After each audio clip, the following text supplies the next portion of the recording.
Kanji et Nathan viennent de partager un moment intime. Kanji explique à son petit ami qu'il fait désormais des bruits bizarres quand il respire pendant qu'ils font l'amour. Et comme elle a toujours peur que quelqu'un rentre et l'entende, elle ne pense plus qu'à ces bruits, et n'arrive pas à se concentrer. Nathan est mal à l'aise et lui assure qu'il respire normalement. Mais Angie a une preuve puisqu'elle l'a enregistré à son insu. Au lycée, Nathan écoute en boucle l'enregistrement audio d'Angie et affirme à sa petite amie que des milliards de personnes font l'amour de cette manière. Il admet ensuite avoir un peu exagéré sur le nombre, et explique à Angie que c'est sa façon d'exprimer le fait qu'il soit bien avec elle.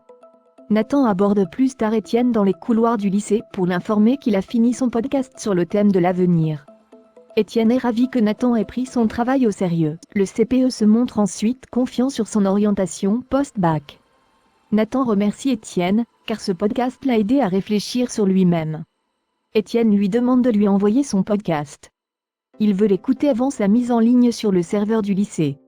Nathan assure à Étienne qu'il s'est donné à fond pour ce travail et qu'il va apprécier son podcast. Mais un peu plus tard, le podcast n'est toujours pas en ligne. Kanji suggère à Nathan de le publier lui-même, ce qu'il fait. Nathan explique ensuite aux étudiants réunis au foyer que son podcast contient des choses personnelles, et qu'ils se mettent à nu. Kanji met le haut-parleur sur son téléphone. Nathan a mis en ligne par erreur l'enregistrement audio qu'elle a réalisé pendant leurs ébats. Furieuse, Kanji déclare à Nathan qu'elle ne lui pardonnera jamais. Samuel et Victoire disent à Floriane que le bébé est en pleine forme. Floriane est prête à quitter l'hôpital, elle va tenter de retrouver son père sans le bébé. Floriane demande à Samuel et Victoire de garder le bébé le temps de ses allers-retours. Samuel et Victoire ont pris le bébé de Floriane à la maison. William entend les pleurs de bébé et il trouve Samuel bizarre. Samuel ne veut rien dire à personne car ce qu'ils ont fait ça ressemble à un enlèvement. Chloé a été agressée la veille au soir près du cabinet de Raphaël Perrault. Son agresseur a tenté de lui voler son sac à main, mais heureusement Stanislas est intervenu à temps. Ce matin, Chloé fait une déposition au commissariat. Stanislas et Alex sont également présents. Et c'est Sarah qui prend la déposition de Chloé. Cette dernière n'a pas réussi à voir son agresseur. Il portait une cagoule et une veste à capuche sombre. Chloé avoue à Sarah avoir eu très peur. Stanislas prétend à Sarah qu'il venait d'acheter des sachets et qu'il allait retrouver sa compagne à son bureau pour lui faire la surprise quand il est intervenu. Camille tente de découvrir ce que cache Stanislas, mais ce dernier la surprend en train de fouiller dans sa malle au trésor. Elle contient des souvenirs de son enfance. Contre toute attente, Stanislas montre à Camille une voiture qu'il a reçue quand il avait 7 ans. C'était le premier Noël sans sa mère, disparue dans un accident de voiture. Raphaël découvre que sa fille fouillait dans les affaires de son compagnon et s'excuse auprès de Stanislas qui se montre compréhensif. Au commissariat, l'enquête sur l'agression de Chloé progresse. Roxane a exploité les images de la vidéosurveillance du quai Meilleul et a remarqué la présence d'un homme qui correspondrait à l'agresseur de Chloé. Il était visiblement pressé de quitter les lieux.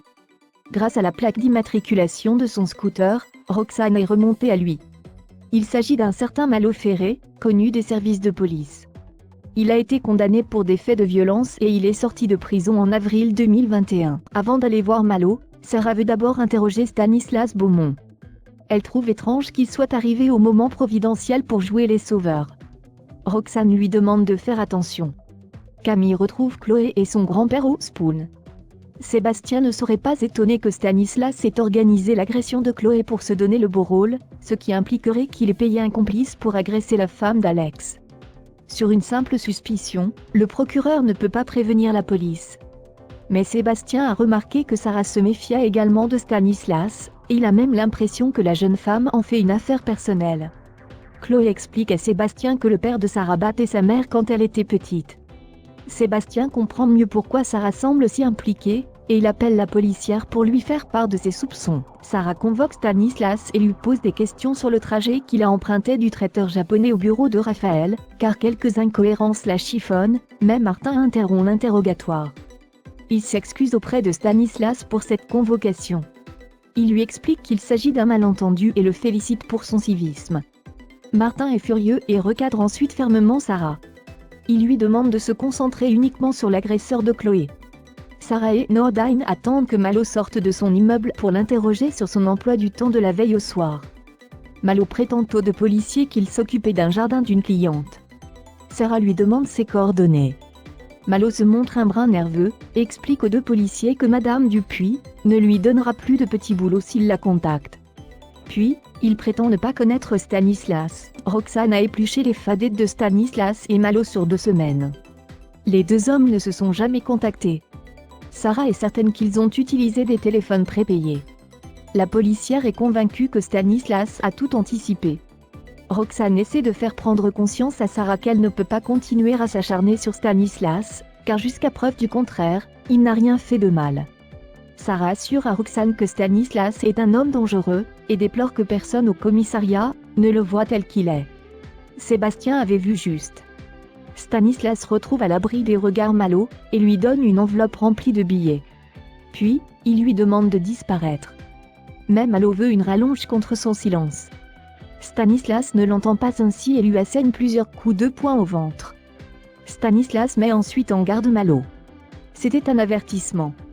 La prochaine fois, il n'hésitera pas à le tuer. Un peu plus tard, Stanislas reçoit un appel de Raphaël. Il prétend à sa fiancée qu'il va faire des courses. En réalité, il épie Audrey et la prend en photo à son insu dans la rue. Quel lien existe-t-il entre Stanislas et Audrey ?